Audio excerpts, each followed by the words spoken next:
Wowdy 好似係影評，咁啊講下咧 Netflix 一個新上架嘅 The Red Line， 佢係譯做咧赤紅生死線啊嚇。咁呢套電影咧導演咧就係由 Girl From Nowhere 同一個導演執導嘅。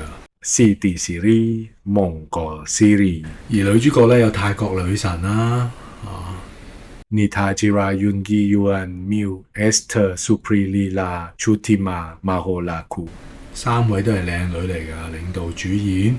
咁佢最主要咧又講即係俾嗰啲電詐集團咧，即係呃晒身家嘅時候，講佢之後點樣係絕地反擊嘅。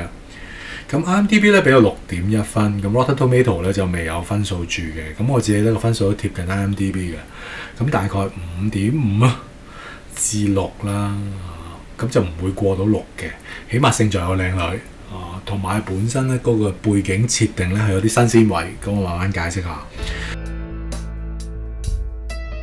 先讚後彈，讚係咩咧？我覺得個題材係貼地嘅，即係好多電影去講電詐。孤注一擲嗰個咧拍得太教育電視啦，咁同埋都係同現實不符。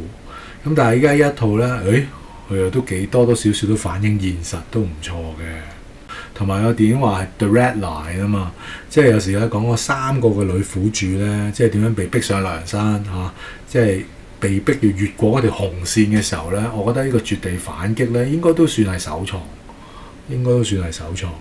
咁你可能會話李心潔同埋阿舒淇嗰套回魂計咧，佢都有係反攻呢個反擊呢個電詐嘅。咁但係今次佢呢個係一個電影啦，咁回魂計係一個劇集啦，咁所以一套可能係更加超濃縮都未定嘅。第二個讚就係一個泰式復仇者聯盟啦，咁啊3個女人啊，一個係少婦啦，一個係網紅啦，一個咧係做醫療都係專業人士啦。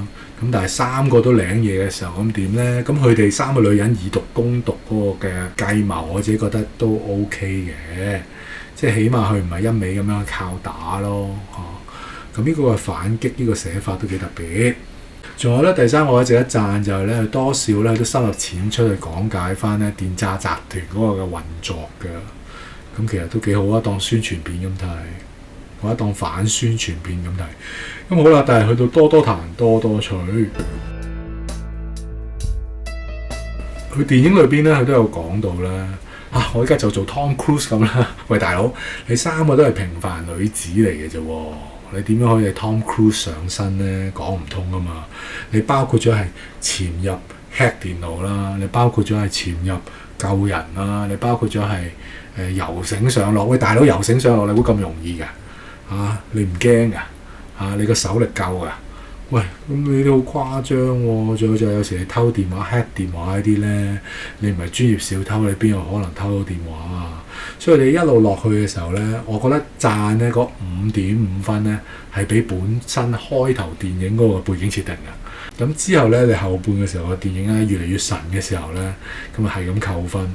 其中一幕我相信好多師兄都會扣㗎啦，就係有一個女主角跌去唔死啦，邊有可能㗎？你隔離有一個床褥咯。喂，嗰度有幾樓啊，大佬？你4-5樓都會跌得死啦。咁啊跌唔死喎。咁同一時間，你成班 friend 唔見咗你，咁唔會揾嘅。明知道有一個係知你爬落去嘅時候，佢唔會睇下你有冇跌死嘅。咁呢啲就完全唔連戲咧，咁可以扣到唔合格都得㗎。仲有就係咧後半嘅電影同埋個結尾咧，你3個女主角你突然間即係即係 Wonder Woman 上身咁樣樣，你呢個勇氣從何而來？你自信從何而來？佢哋嗰個自信係去到你係淨係深入虎穴喎，焉得虎子咁樣，冇可能㗎喎。其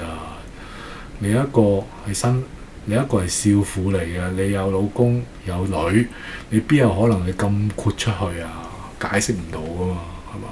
即係除非你講到你係有軍人背景你係一個退役軍人。又或者因傷退役嘅軍人，咁你都解釋得到啊！或者本身係一個黑幫嘅大姐大，咁呢都解釋得到。你啲都唔係，你3個都係平凡女子嘅時候，哪來的勇氣啊？咁所以可以係扣到咧啲犯駁位，可以係扣到唔合格都得㗎。仲有就係咧，可能3個都係靚女咧，佢總係有啲御用觀音兵嘅有後生仔 IT 人啦，有個肥佬啦，有個阿叔啦，揸 van 仔嗰個。即係你可以用人哋部 van 仔，撞人家車喎，又係真係突然間黐咗線咁樣，有多個信心嘅關卡嘅要跨過去嘅，但係喺電影裏邊咧好快就跳過咗噶啦，撞就撞啦咁樣，又有啲解釋唔到嘅。同埋咧，其中一個女仔同婆婆嘅關係咧，又唔係好描述到啦。即係佢所有元素有嘅嚇，飛車追逐有嘅，咁但係因為反駁之下咧，我自己覺得就唔係好投入到。但係無論點都好啦，咁嘅赤紅生死線到 Red Line 咧，其實都節奏係夠快嘅。咁佢有啲背景設定個角度都叫新鮮，只不過有時太神咁解啫，以至到咧中後段就不斷扣分，就叫人出戲就咁解啦。